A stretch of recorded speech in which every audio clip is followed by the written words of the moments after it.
السلام عليكم، كي دايرين؟ نتمنى تكونوا بخير وعلى خير. مرحبا بكم معي في فيديو جديد ووصفة جديدة.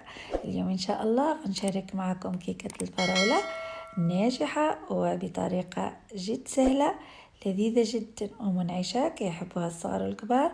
تابعوا معي الفيديو حتى الاخير وما تنسوش الاشتراك في القناة واللايك وتعليقاتكم الجميلة اللي كتشجعني وكتفرحني بزاف. نخليكم مع الوصفة وفرجة ممتعة. بسم الله على بركة الله. أول حاجة غادي نطيبوا طبقة الفراولة أو الفريز. خدينا هنا تقريبا 400 غرام فريز، زدنا عليهم 3 أو 4 ملاعق سكر على حسب الحلاوة اللي بغيتو، وجوج معالق حامض أو عصير حامض. ومن بعد طيبنا الفريز ديالنا مزيان كما هو واضح ومعسناها حتى خلينا حتى طابت مزيان. وعاد غادي نزيدو ملعقة نشا في نصف كأس من الماء كما كتشوفوا. حليناها مزيان ومن بعد زدناها على الخليط وزدنا طيبناها حتى ولات كريميه ومتجانسه. ومن بعد زدنا ملعقه زبده، وها هي الكريمه ديالنا حضرت. خليناها تبرد الى حين نحضروا الكيكه ديالنا. وبالنسبه للكيكه انا درت كيكه عاديه جدا، تقدروا ديروا اي كيكه ناجحه لكم او لا جينواز كتجي بنينه ورائعه. انا هنا خديت 5 البيضات، كاس الا ربع سكر، فانيلا. طلعنا كل شيء مزيان حتى تضاعف الحجم ديالهم. بعد زدنا نصف كاس زيت ونصف كاس حليب كيف ومن بعد خلطنا غير بشويه باش ما تطيح ليناش.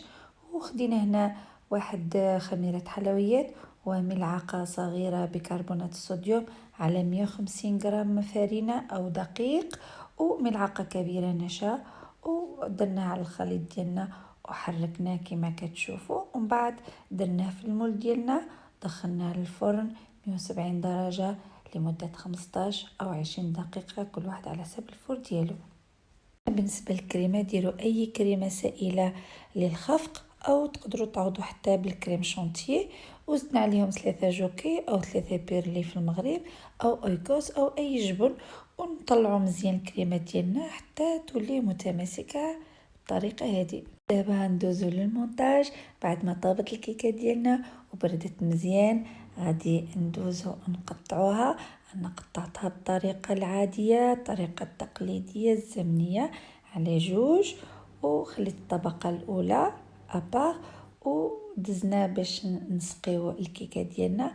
هنا على فكره درت شويه ديال صوص سوغيز على كريمه الفراوله.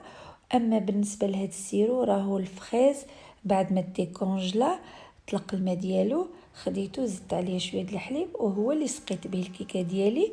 وتقدروا ديروا غير السيرو العادي او ديروا غير الحليب بوحدو، ولكم الاختيار اكيد.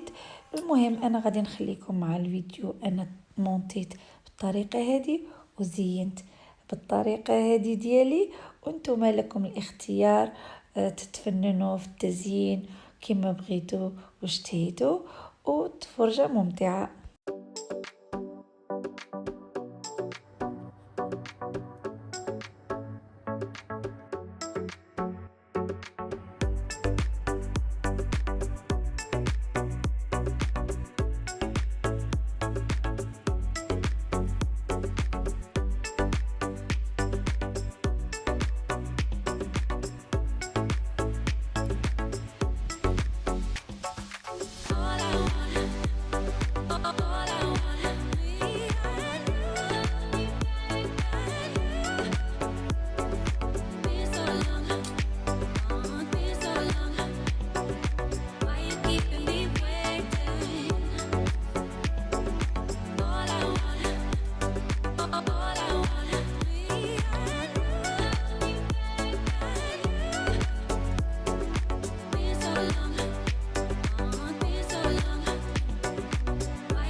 كانت هذه وصفة اليوم، وصفة كيكة الفراولة اللذيذة والرائعة.